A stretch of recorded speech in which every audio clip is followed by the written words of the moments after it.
Boa noite.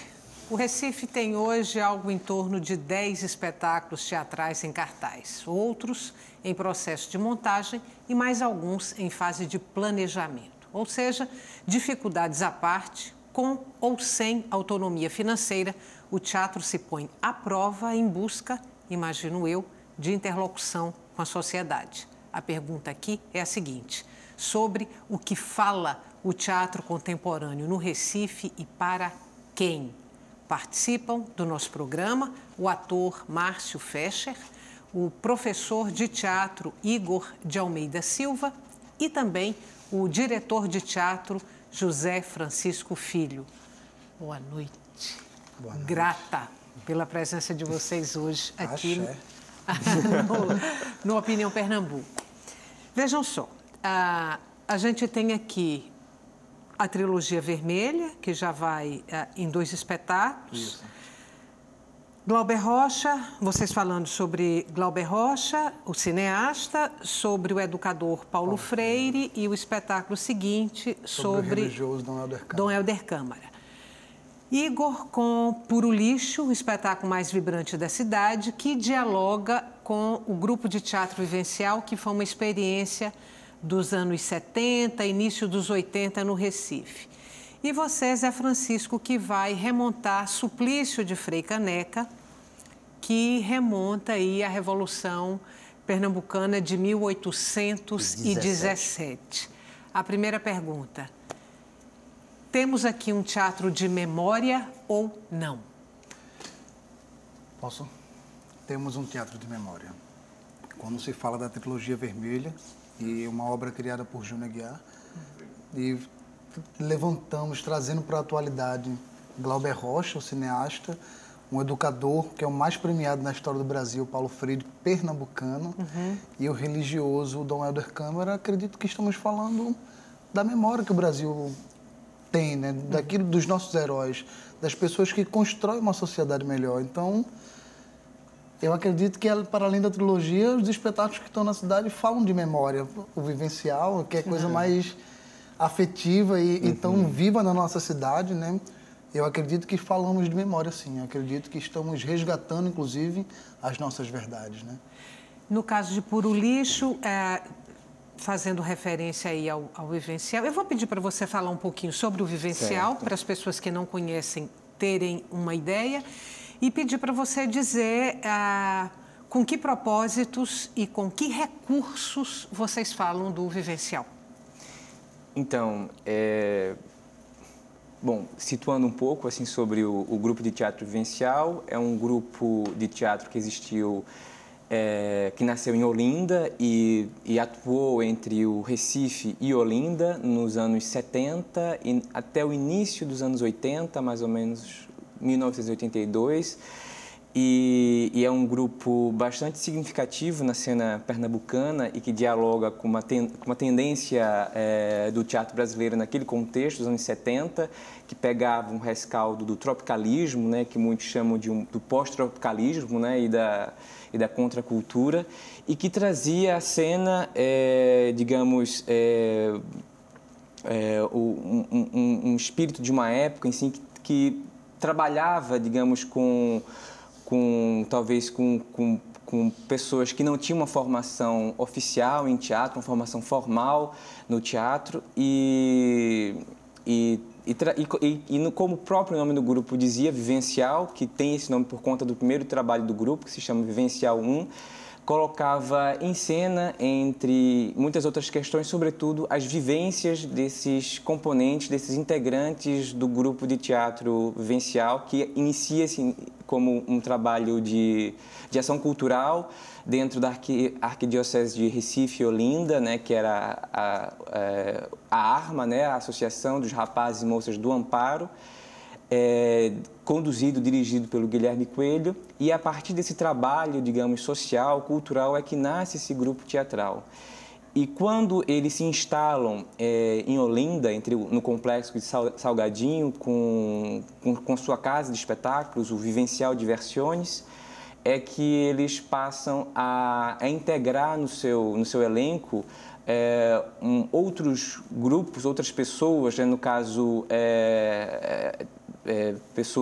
homossexuais, travestis, enfim, e todo esse universo então incorporado dentro dos espetáculos do Vivencial. Então, no caso, sobre o espetáculo Puro Lixo... Eu vou pedir para você falar sobre Puro Lixo depois. Tá certo. E aí eu vou perguntar para você, Zé Francisco, é uma remontagem, né? Sim. Você já montou Suplício de Frei Caneca há alguns anos. E por que falar da Revolução de 1817. O que te motivou naquele momento? O que te motiva agora? Por que trazer esse momento da história de Pernambuco e do Brasil para a cena pernambucana? Eu acho que praticamente você já deu até a resposta, né? É trazer este momento, inclusive a figura do Frei Caneca, eu acho que deveria ser bem mais valorizada no Brasil inteiro. Você pega um livro de história de primeiro e de segundo grau, você vê páginas e mais páginas sobre Tiradentes. Nada contra Tiradentes, muito pelo contrário, nem nada contra os mineiros, né? Mas o Frei Caneca teve uma atuação maravilhosa, fantástica, por que não dizer decisiva, né, no processo brasileiro. Não foi só do pernambucano, né? A Revolução com História, em 1817, praticamente ela abre uma brecha para a Confederação do Equador, né? O grande auge da Revolução Pernambucana. E que, por conta disso, era chamado também a Revolução dos Padres. Então, trazer a figura de Frei Caneca para este momento histórico, nacional, que foi a Revolução Pernambucana, é alertar as pessoas, né, que existiu um padre, um frade, né, que tinha, naquela época, 200 anos atrás, uma mentalidade progressista, né, libertadora. Ele não se conformava com tudo que acontecia. Então, eu acho que isso, para a gente que está remontando agora, e acredito que nós vamos ter o apoio total dos carmelitas, porque em 1981 nós tivemos total Vocês apoio. montaram naquela época dentro de igrejas? Dentro de igrejas, comemorando os 400 anos da chegada dos carmelitas ao Brasil. E vão montar em igrejas também agora? Voltaremos para a igreja e acreditamos, ainda vamos ter um contato com o Prior do Carmo, mas para que a gente apresente nas igrejas do Carmo e de todas as igrejas carmelitas que tem em Pernambuco também, que temos várias. Falar de Glauber, falar de Paulo Freire, falar de Dom Helder, essa é uma escolha política e se for, coloque essa escolha dentro do teatro pernambucano. Enquanto você fala, eu vou pedir para a gente ver aí algumas fotos que a gente tem do primeiro espetáculo de vocês. Eu, História, o Tempo em Transe. Que é sobre Glauber Rocha. Por favor, Márcio. Eu vou começar falando o título dos 3 espetáculos. Glauber Rocha, Eu, História, o Tempo em Transe. Paulo Freire, Paideia, Pedagogia da Libertação. Dom Helder Câmara, Profeta, o Bispo do Povo. Tem uma frase do texto de Glauber que eu acho maravilhoso, eu vou adaptar para tentar explicar, que é assim: o que faz do cinema novo um fenômeno de importância internacional justamente o seu alto nível de comprometimento com a verdade. Então, a trilogia vermelha, eu acho que é isso, é um alto nível de comprometimento com a verdade. Nós, quando falamos sobre essas 3 pessoas, primeiro, para fazer o espetáculo, não temos recurso algum. Não temos apoio de edital, não temos incentivo de patrocínio algum. Então, por si só, isso já é uma atitude política. Falar sobre esse conteúdo na sociedade, sobre esse Glauber, sobre essa turbulência de um homem que projetou um cinema que tinha como objetivo transformar de forma ativa a transformação do mundo com o seu cinema, né? Aí não consegue e morre frustrado. Você trazer Paulo Freire, um educador, mais de 40 títulos, doutor honoris causa.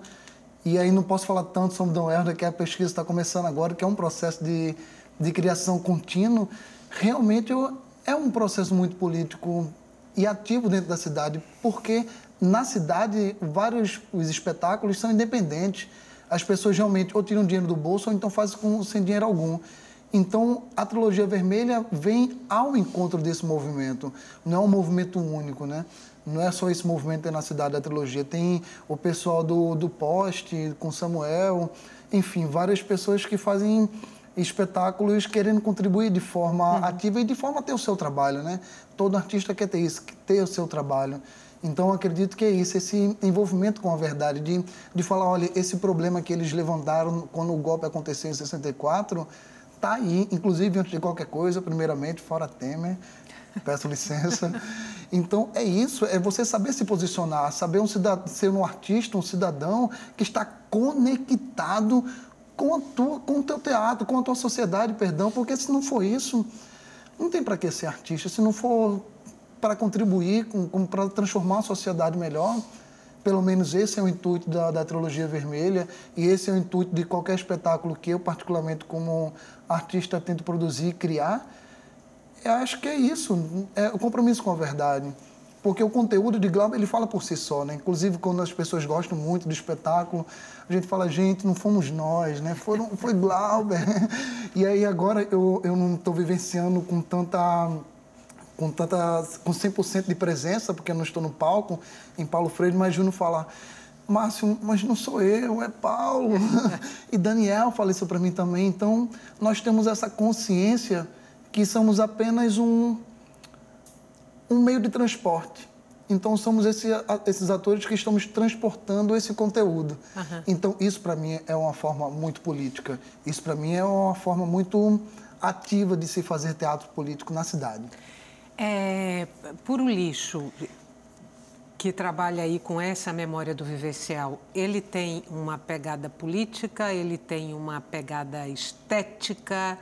Como é que você coloca Puro Lixo na cena pernambucana? Então, eu acho que o Puro Lixo ele tem uma misturação, né, pegando um termo jomardiano, uma palavra que eles empregavam muito, grupo de teatro vivencial.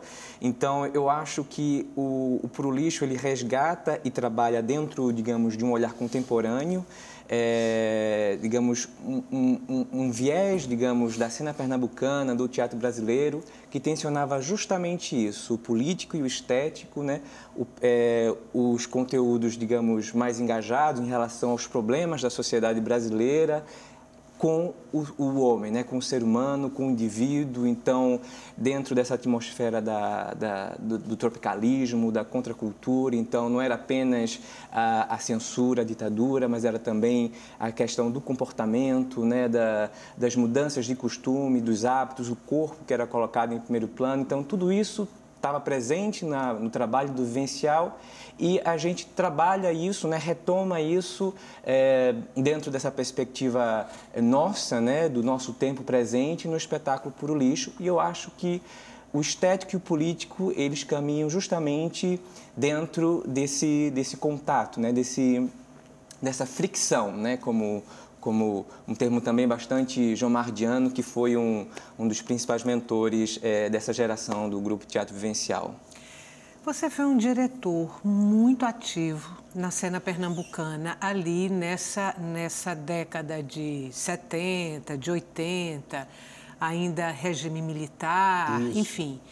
E o teatro brasileiro, naquele momento, assim, era um teatro de muita contestação, assim, sim. Era um espaço político, né, de enfrentamento ao autoritarismo, à repressão política, enfim. Você acha, vamos pegar o contexto brasileiro hoje, vamos pegar o teatro contemporâneo, como é que a gente coloca o teatro contemporâneo dentro dessa perspectiva de política, de estética, nada disso, tudo isso junto ao mesmo tempo? Eu acho muito bom ter levantado isso, porque, inclusive, já que a gente está falando aqui em memória, né? Eu acho que a memória dessa época também é muito importante resgatar. De qualquer maneira, o espetáculo do Puro Lixo, eles estão resgatando essa época, que não é só um resgate estético, é um resgate político e um resgate da própria estrutura do fazer teatro. Não é? Eu acredito que a pesquisa, eu não vi o espetáculo ainda, eu vou ver esse final de semana, mas eu acho que o mais importante já que a gente tem esse pouco tempo aqui, de resgatar esta memória. Quando nós montamos o Frecaneca, aliás, essa é a terceira vez que eu vou agora remontar. A primeira vez foi em 74, em pleno auge do golpe, não é? Onde a repressão era em qualquer porta de esquina. Governo Médici, 74. Exatamente. Foi talvez o mais duro da ditadura militar. E nós estreamos em 74, 75, a primeira montagem de Frecaneca, e eu me lembro que todo o elenco, inclusive o autor, que é bom falar, o Cláudio Aguiar, nós fomos parar no DOI-CODE, né? Por estar montando o Frecaneca e porque inventamos distribuir um panfleto no meio da rua que se dizia assim: vocês vão deixar ele ser fuzilado novamente? Era uma chamada para o espetáculo. Então, por isso nós fomos para lá. Então, quando eu digo resgatar esta memória, uma coisa que também o nosso amigo ali falou, o problema de lutar sem dinheiro, lutar sem patrocínio. Aí eu pegaria o viés e jogaria essa pergunta, desculpe eu estar atrapalhando a pergunta da entrevistadora, mas assim, jogar essa pergunta. Até que ponto esta época passada, onde não se tinha nada, não se tinha dinheiro, não se tinha um público formado, até que ponto não se fazia um teatro melhor do que hoje em dia? Para o próximo bloco, porque agora a gente vai fazer um intervalo, é curto, não saia daí.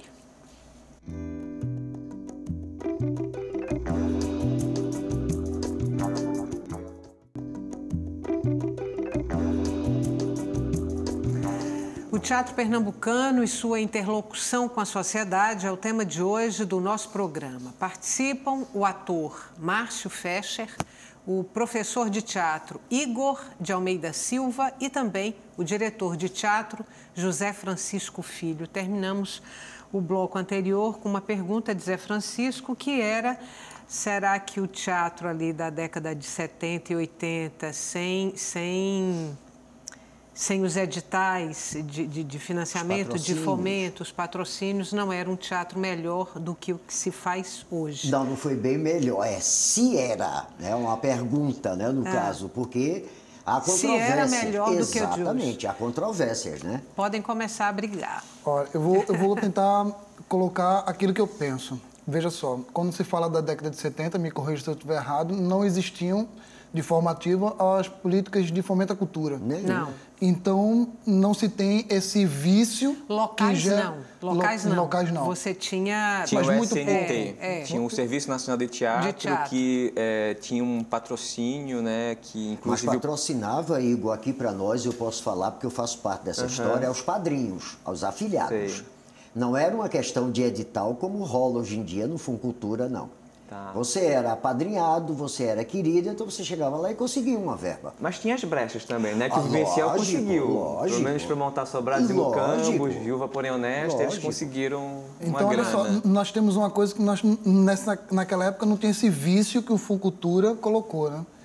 Nós, trazendo para os dias atuais, o Funcultura trouxe esse, pelo menos para o nosso estado, essa questão do vício, né? De que temos que montar temos que ter um projeto aprovado no edital para ter uma quantidade de dinheiro X para montar para o ano seguinte.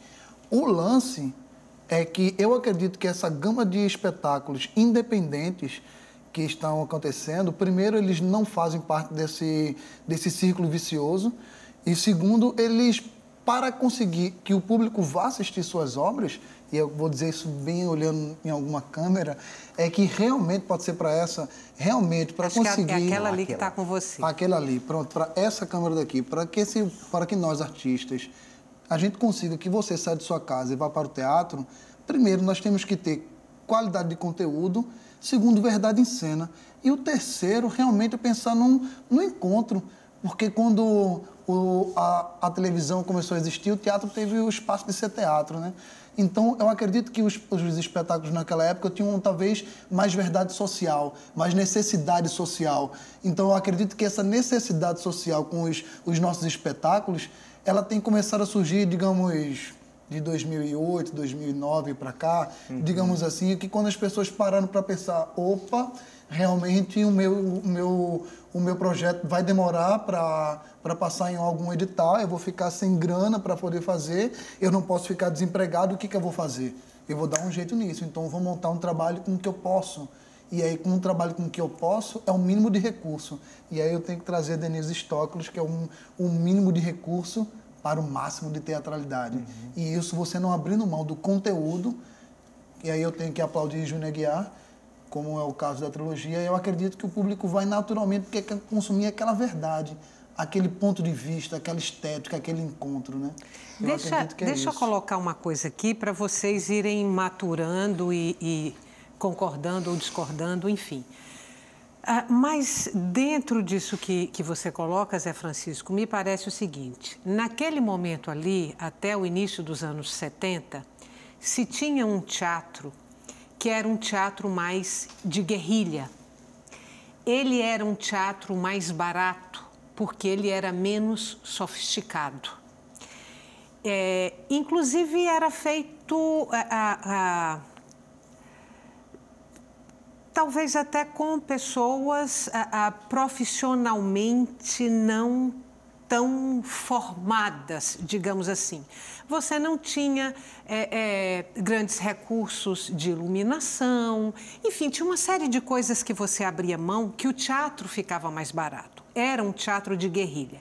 A partir da década de 80, quando proliferam as companhias de teatro, elas profissionalizam um pouco essa experiência e encarecem os espetáculos. Talvez por isso, hoje, alguns espetáculos sejam tão dependentes dos editais públicos, porque eles não se sustentam. Só para alimentar a discussão de vocês, eu tenho aqui dados de uma pesquisa de Célio Pontes.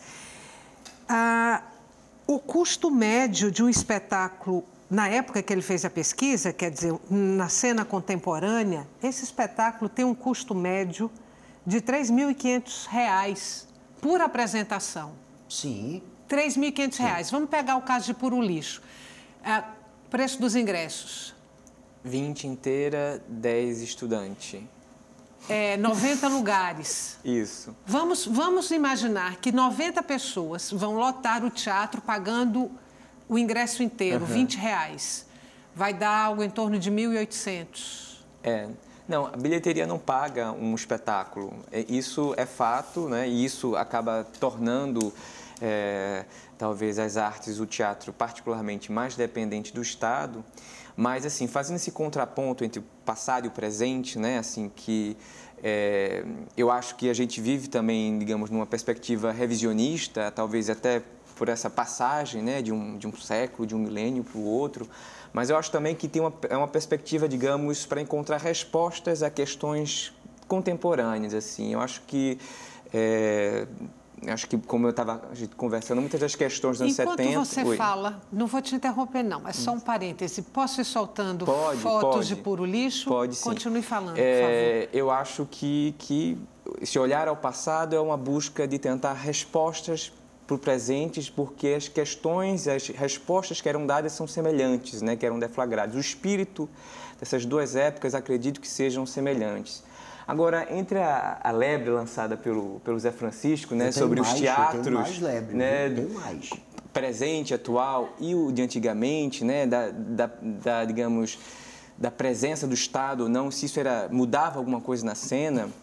A cena, acredito, era mais barata, como você mesmo tá dizendo. Inclusive, ela vem se encarecendo progressivamente. Assim, por exemplo, a Companhia Teatro Serafim atuou nos anos 90 sem dinheiro de nenhum tipo de iniciativa, seja pública e privada, ou seja, com os esforços da equipe de produção do espetáculo. Eles conseguiam fazer espetáculos, digamos, do ponto de vista cênico, assim, do acabamento, assim, primorosos. Então, o teatro tem se tornado uma arte cada vez mais cara.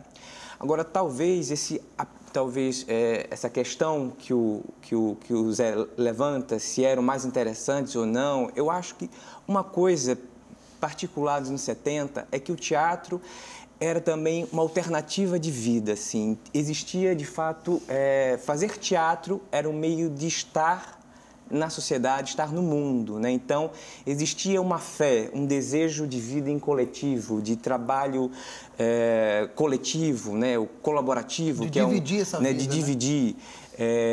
Acho que, de um certo ponto, isso retorna. Por exemplo, se a gente pega grupos do eixo Rio-São Paulo, sobretudo em São Paulo, né, os grupos teatrais, a emergência desses processos de criação compartilhados, que tem recebido o nome aqui de processo colaborativo, esse espírito parece retornar.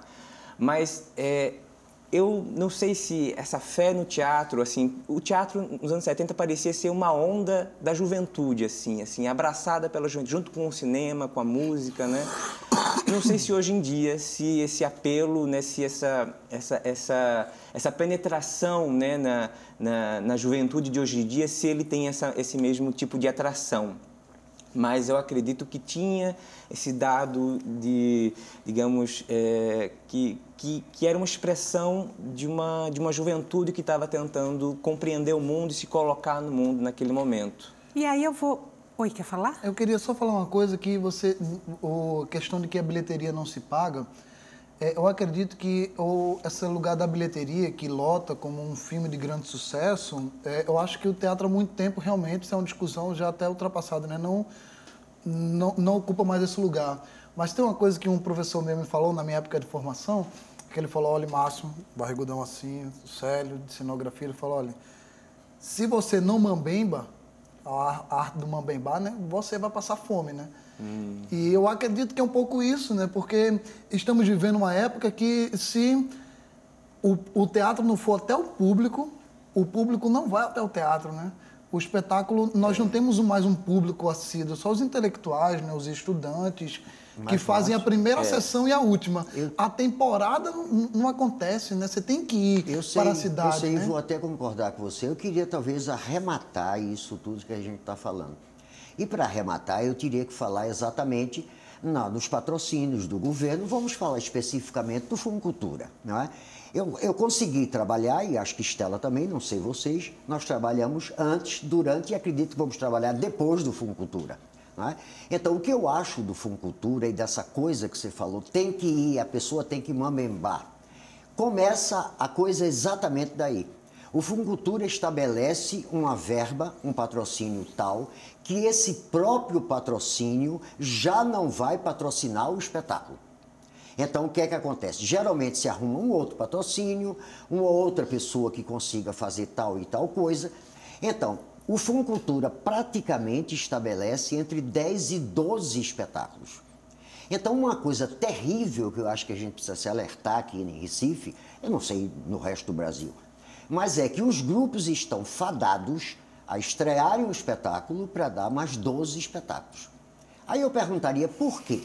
Porque a produção foi cara, a produção gastou bastante no figurino, a própria estrutura cênica, ela não é tanto móvel, você tem uma certa dificuldade, né, para viajar, para se locomover, o elenco é grande, então quando acaba aqueles 12 espetáculos que já estão pagos, até certo ponto, a produção não se preocupa muito com essa estatística aí, de que R$ 3.500 é o que se gasta no espetáculo. Inclusive, R$ 3.500 com certeza deve ser com patrocínio, porque eu da Trilogia Vermelha, nós nunca provamos nada no Fundo Cultura. Mas é evidente, Márcio, eu estou querendo, inclusive, contribuir para o que você está dizendo. Eu estou percebendo. Nós chegamos no momento tal que as produções não dizem assim, nós vamos fazer 1 ano de espetáculo, 2 anos de espetáculo, 40 espetáculos, não são 12. Vou lançar, então, aqui um outro ponto. Como fazer mais de 10 ou 12 apresentações num teatro sem pauta? Também. Eu precisaria de 10 blocos aqui, ou 10 programas, para que a gente esmiuçasse isso. Mas a coisa é toda também nessa base. Como é que você vai fazer se não tem teatro? Olha, no caso, tanto do meu solo, do Andarte Andarilho, quanto da Trilogia Vermelha, nós pensamos a criação já para caber em qualquer lugar.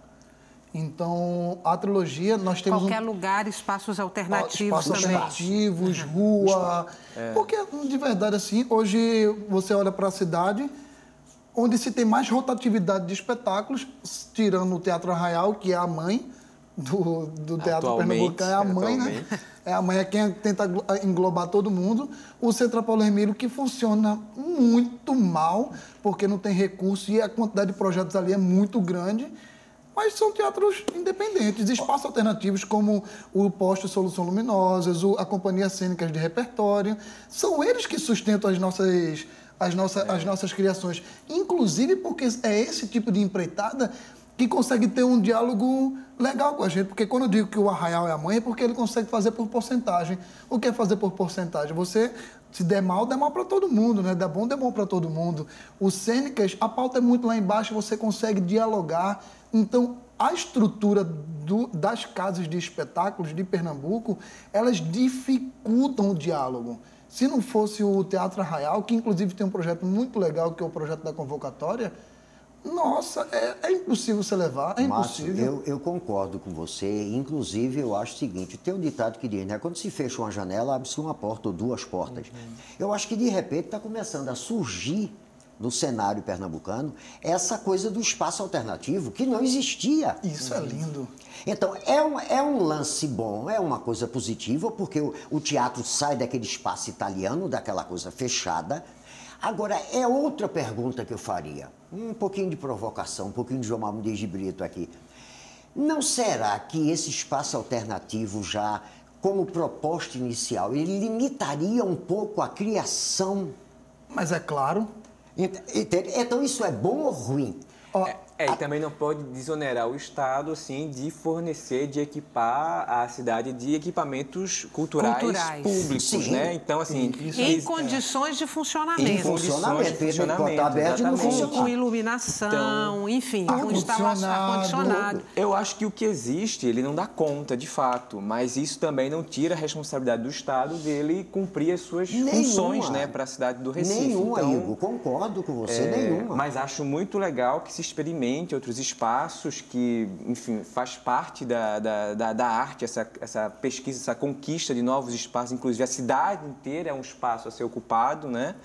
Mas existe essa demanda que o teatro, o Estado, ele não pode se furtar, né? Não. Vocês, eu vou deixar para o próximo bloco, porque acho que o tempo está acabando. Vocês falaram de espaços alternativos.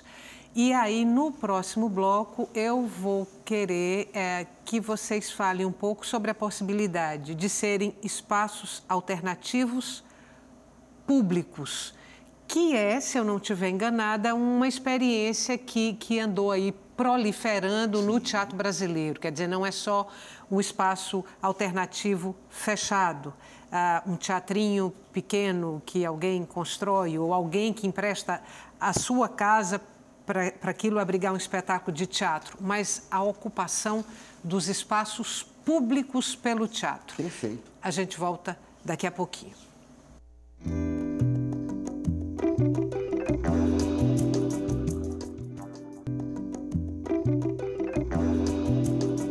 Estamos de volta para o terceiro e último bloco do Opinião Pernambuco, o que fala o teatro produzido no Recife e para quem fala. Respondem a essa pergunta o ator Márcio Fercher, o professor de teatro Igor de Almeida Silva e também o diretor de teatro José Francisco Filho. Vamos voltar para o ponto que eu deixei em aberto no bloco anterior. A ocupação do teatro nos espaços públicos, o teatro sendo feito em espaços públicos. Qual a experiência do Recife? Eu posso falar muito pouco sobre isso, mas acredito que, além da ocupação do teatro pelos nossos coletivos, acho que principalmente tem que pensar na formação dessa plateia, né? Eu acredito que hoje nós temos, até com os espaços alternativos, a dificuldade de levar o público até o teatro é muito bacana, é muito difícil, diria, perdão a expressão, é uma coisa muito difícil porque as pessoas estão distante da nossa criação, né? Acha que é coisa chata, acha que vai passar 1h30 entediado. Então, acredito que tá na hora também da nossa classe se unir e colocar que é uma diversão também. Aquilo ali é bacana, é prazeroso. Você fez um ensaio, uma espécie de ensaio geral na rua, ali no Recife Antigo. Isso foi um acerto muito positivo, porque estávamos estreando Glauber Rocha, né, Eu, História, Tempo em Transe, num festival de cinema. Então, Glauber Rocha, o cineasta, estrear num festival de cinema, isso dialoga, porque as pessoas que consomem cinema não consomem teatro. As pessoas que vão às exposições não consomem teatro. Então, acredito que nós temos que pensar as artes enquanto evento. Por exemplo, um espetáculo que também abriga uma exposição, um festival de cinema que também tem, antes do festival começar, um espetáculo de teatro. Nesse caso, casou, foi até legal para ser Glauber Rocha, mas imagina-se, por exemplo, o espetáculo Puro Lixo antes de um festival de cinema. Falar, eita, não tem nada a ver com esse festival, eita, eu quero conhecer também. Então, acredito que passa muito pela formação da plateia. Por exemplo, o meu cunhado, só que falando, meu cunhado, ele foi assistir meu primeiro espetáculo agora. Então, dentro da minha casa, eu também tenho que trabalhar essa formação da plateia. Então, é casa de espetáculo, na minha forma de ver, e a formação da plateia. Senão, não tem para que fazer teatro, né? Igor, eu vou pegar uma coisa que me chamou muita atenção, que Márcio falou, e pedir para você comentar. Ele disse que o público de cinema não vai a teatro, o público de artes plásticas não vai a teatro, mas... Se eu não estiver enganada, e acho que não estou, o público de teatro vai ao cinema e vai às exposições de artes plásticas e outras manifestações da arte. Por quê? É uma boa pergunta, é verdade. Não é curioso? É, isso. Eu acho que isso mostra um pouco, assim, talvez... o lugar do teatro entre as artes, né, a circulação do teatro, né, eu acredito que e isso assim, quem me chamou a primeira vez a atenção isso de dizer e eu pensar sobre isso foi uma professora que eu tive durante o doutorado na USP, que é uma professora francesa, Béatrice Picon-Valin, que é uma grande pesquisadora, especialista em Meyerhold, e aí ela dizia que o teatro assim ele se tornou uma arte menor, assim, uma arte menor no sentido de que, diferentemente como a gente sempre talvez sonhe utopicamente, ele não é uma arte das massas, assim, ou seja, como o cinema, como a música, né? Ele não é capaz de aglomerar grandes plateias ou de concentrar como o cinema consegue, no mesmo momento, plateias geograficamente distantes uma das outras, né? Então, por isso que ele é uma arte menor, assim, nesse sentido. Eu acho também que talvez esse poder, esse apelo reduzido do teatro que a gente vê pelos diferentes tipos de público, né? Um público de cinema, a priori, não vai ao teatro, mas o público de teatro vai ao cinema, né? Eu acho que isso está um pouco ligado também ao que o Márcio falou do trabalho, digamos, de formação de público, de formação, talvez, de espectador, de um trabalho de mediação, porque o teatro ele é uma arte muito antiga, né? Mas é uma arte também, digamos, de uma tradição europeia da qual nós somos herdeiros, e dentro, digamos, desse universo cultural, né, que nós bebemos, eu acho que no cotidiano, nosso contexto, para uma média muito expressiva da população, ele parece algo muito distante, né, da realidade, né, porque o teatro ele se presta menos digamos, aos veículos de comunicação, como a música, como o cinema, conseguem se adaptar mais adequadamente, né? Ou as artes plásticas mesmo, né? Então, a questão porque as artes plásticas é bem amplo, né? A fotografia, é o quadro, é a escultura, a imagem, né? Ela consegue se reproduzir com muita mais facilidade. E o teatro é uma arte relacional, ela precisa da presença, ela precisa do contato, né? Do olhar, né? E aí tudo isso isso é hábito, né? Cultura, ela é hábito, ela é formação. Então, o cinema, a música, enfim, a telenovela, sei lá, assim, ampliando bastante, as pessoas acabam tendo talvez um repertório nesse sentido porque isso está constantemente presente no seu cotidiano. E o teatro, ele não está presente no cotidiano dessas pessoas e por isso que, de fato, é preciso um trabalho de formação do espectador, de mediação, mas isso não é uma tarefa só dos artistas, dos profissionais, é nossa, né? mas é também uma obrigação, um serviço do Estado à cidade. Eu fiz uma pergunta, Zé, no início do programa, que a pergunta que está pautando a nossa conversa aqui é sobre o que fala o Teatro Pernambucano hoje, o teatro que se faz em Recife, para quem fala. Aí eu vou pedir, você montou há pouco tempo um espetáculo sobre Kafka. Isso. Um texto também de Cláudia Aguiar e Kafka, um escritor tcheco, enfim. Enquanto a gente mostra as fotos desse espetáculo, eu vou te pedir para falar de um outro projeto. Você vai montar Brecht, Bertold Brecht. Por que você vai montar Bertold Brecht agora? Bom, eu queria puxar uma coisinha antes de falar sobre isso. Foi o que Márcio falou, o que Igor falou sobre a formação do Plateia. E eu me sinto muito privilegiado para dizer que eu já faço isso há 45 anos, porque eu faço teatro infantil. E eu acho que é o primeiro caminho, sabe? A partir do momento que você cria o hábito numa criança, num adolescente, ele vai querer ir ao teatro depois. Com certeza. Né? Então, nós escapamos um pouquinho daquela coisa em que antigamente os pais jogavam as crianças no teatro com o motorista e iam embora resolver. E ainda perguntava quanto tempo durava a peça para ir pegar a criança. Hoje em dia, pela minha experiência, você já vê no espetáculo infantil o pai junto com a criança, participando com ela, e eu acho que isso é um dos primeiros pontos para essa formação de plateia. E você depois vê o pai assistindo um espetáculo para adultos? Não poderia assegurar isso porque é meio complicado. Agora, eu sei que o pai que leva a criança para o espetáculo, ele talvez já esteja habituado a levar. E quando não, a criança o chama para ir ao teatro. Eu conheço muito pai que nunca entrou no teatro. Entrou com a criança. É porque é peculiar, porque essa plateia, né, de crianças com seus pais, os pais você só vê nos espetáculos infantis, geralmente, assim. Então, eu me pergunto se de fato o pai está querendo desenvolver digamos, uma formação cultural na criança ou simplesmente é uma mera recreação, então tem que encontrar uma atividade familiar no final de semana. Mas aí, dos males ao menor. Se ele quer encontrar uma atividade, por mais que fosse ruim para ele for para dentro do teatro, para nós já é uma coisa muito boa. É melhor do que ele fosse para outro lugar. Claro. Queríamos nós que todo pai que tivesse aborrecido levasse uma criança para o teatro.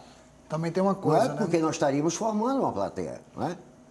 Agora ainda falta Eu lhe perguntei por que montar Brecht, um dramaturgo alemão ali do pós-guerra. Brecht tem umas assombrações. Eu estava conversando com o Igor antes de entrar aqui. Os textos são lindos, mas normalmente com muita gente, um aparato muito grande de cenário, e de repente nós nos demos com esse texto que é um pedacinho do Terror e Miséria do Terceiro Reich, né, que se chama O Espião, ou por que não, O Delator. Então eu acho que está muito propício para tudo que está acontecendo hoje em dia, né, pegar Brecht lá para trás, e montar um espetáculo cujo nome é O Delator. Eu acho que o nome já diz tudo, a situação que nós estamos passando hoje em dia. Me fale do último espetáculo da trilogia, se vocês já... Que bom você falar isso hoje. Estava com o Júnior ontem ensaiando Glauber e o Júnior falou assim para mim: Márcio, eu coloquei uma data na minha cabeça. Agosto de 2017, o Dom Helder estreia. Então, como é Júnior que escreve tudo isso, né? Ele que concebe, eu acredito que ele ainda não descobriu qual o viés que ele vai seguir para o Dom Helder, porque Glauber tem esse excesso de eu que ninguém aguenta mais. Paulo Freire tem essa questão do outro, né? Então, eu tô louco para descobrir qual o viés que ele vai escrever Dom Helder. Então, eu posso falar pouquíssimo disso. A pesquisa está feita? Não, a pesquisa não está feita porque a cada criação nós temos a necessidade de ter uma atividade paralela, como as nossas atividades que nós desenvolvemos com o projeto. Então, tem a proposta pedagógica, que agora que Paulo Freire está totalmente sedimentado, nós estamos com essa necessidade de colocar isso em prática. Então, a pesquisa está continuadamente assim que Paulo Freire terminar. Porque é uma coisa que veio Glauber, depois veio Paulo e agora Dom Helder. Não são 3 textos que estavam prontos, né? Então, acho que até o final do ano o texto está pronto. Dentro da minha fé no trabalho de Júnior, né? que acredito nisso. A temporada de Puro Lixo. Então, Puro Lixo entrou em cartaz no dia 13 de agosto e fica em temporada até o dia 4 de setembro, no Teatro Hermílio Borba Filho, sempre às 18 horas, sábados e domingos. É um espetáculo que toma como referência, como um tributo e homenagem ao grupo de teatro Vivencial. Tem dramaturgia do Luiz Augusto Reis e encenação de Antônio Cadengue, com Estela Maris abrilhantando o elenco do espetáculo. O texto é a partir de uma reportagem do João Silvério Trevisan sobre o espetáculo Bonecas Falando para o Mundo, um texto publicado no Lampião da Esquina. E é um espetáculo que tenta dialogar dentro, digamos, das nossas próprias vivências, né, pessoais, enfim, contemporâneas, com o legado do Vivencial, com a experiência do Vivencial, com o espírito dessa época, né, de uma maneira assim, muito alegre, muito divertida. A gente procurou se divertir com esse projeto e esperamos compartilhar isso com o público da cidade do Recife. Suplício de Frei Caneca, você falou que vai para as igrejas, que pretende remontar dentro das igrejas. E Brecht, você vai para um caminho mais convencional ou também vai procurar um caminho alternativo? Não, aí vamos entrar na grande onda, né? Os espaços não convencionais. Agora, não quer dizer que seja restrita a uma sala, ele pode ser em qualquer espaço, né? Aquela famosa frase, onde o ator põe o pé, vira um teatro, vira um palco. Axé. Então, aí a gente vai partir para isso, né? A princípio, temos a sinagoga, né? Que tem muito a ver com a história toda, com o processo todo da época. E eu queria lembrar também que, já que falamos em formação de público, eu continuo há 45 anos com o espetáculo A Revolta dos Brinquedos, exatamente nessa busca de formação de plateia. Então, as escolas, as fábricas, as indústrias que estiverem interessadas, uma propagandazinha que eu estou fazendo, procura que a gente vai lá. Além de trazer um espetáculo, está formando uma plateia, que eu acho que basicamente foi o que nós conversamos aqui. Temos 3 minutos para encerrar o programa. Quero só dar outro recado aqui, olhando na câmera, dizer que na internet eu faço um programa chamado Na Seca por Notícia, onde nós temos a necessidade de escutar os artistas pernambucanos que nós simplesmente admiramos e respeitamos.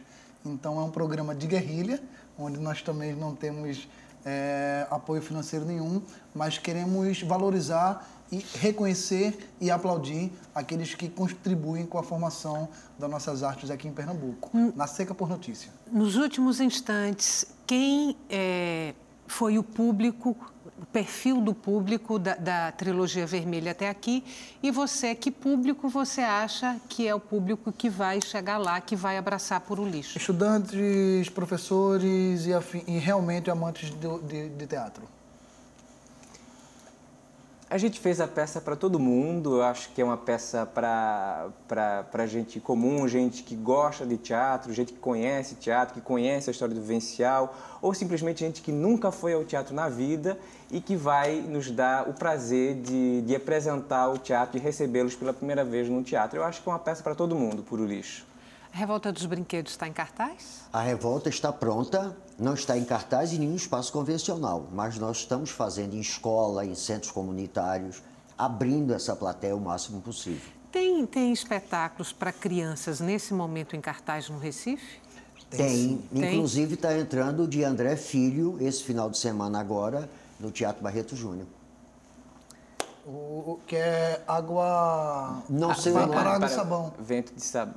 Vento forte para água e sabão. Isso. Vento forte para água e sabão. Lembrei. Vento forte para água e sabão. Para água e sabão. Texto de Giordano do Maslute. Bons ventos soprem para eles e para todos nós. É descruzar as pernas. Tem que descruzar, Que é para circular. Descruza, Zé. Vamos lá. Gente, muito obrigada e até uma próxima oportunidade. Agradeço. Grata. Obrigado a você. Para você que está em casa, muito obrigada pela companhia até agora e o Opinião Pernambuco volta na segunda-feira.